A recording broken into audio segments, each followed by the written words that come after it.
Ya Mi, berhubung hari ini adalah Hari Pahlawan Nasional, coba ceritakan dong kita bagaimana sih perjuangan pahlawan-pahlawan Sasak ini dalam memperjuangkan bangsanya. Baik, ya, berhubung hari ini Hari Pahlawan, pertama saya ingin mengucapkan selamat Hari Pahlawan kepada kita semua dan hormat kita kepada para pahlawan baik yang tertulis maupun tidak tertulis.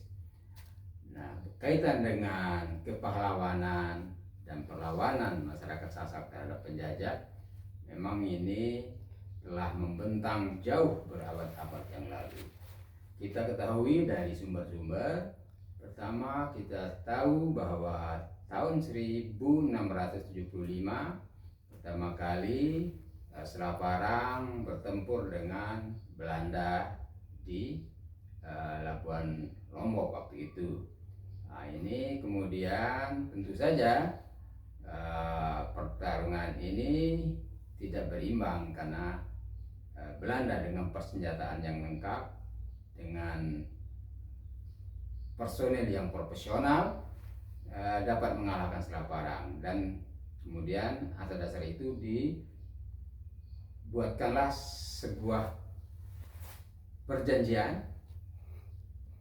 antara Belanda dan Selat Parang yang dilaksanakan di Sembalun pada tanggal 17 Maret tahun 1675.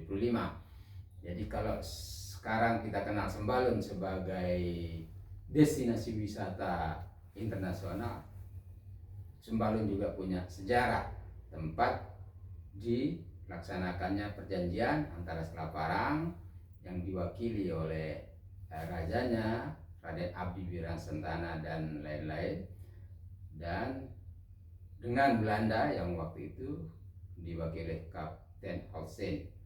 Nah, dalam perjalanannya kemudian perlawanan masyarakat Lombok terhadap Belanda tidak pernah kendor dari waktu ke waktu.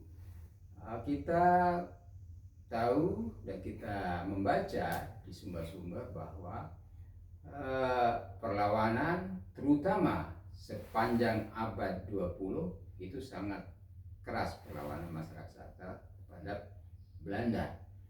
Seperti misalnya pemberontakan Praia, pemberontakan Gandor, pemberontakan Sesile, pemberontakan Bukit Limbungan, pemberontakan Bayan, dan lain-lain.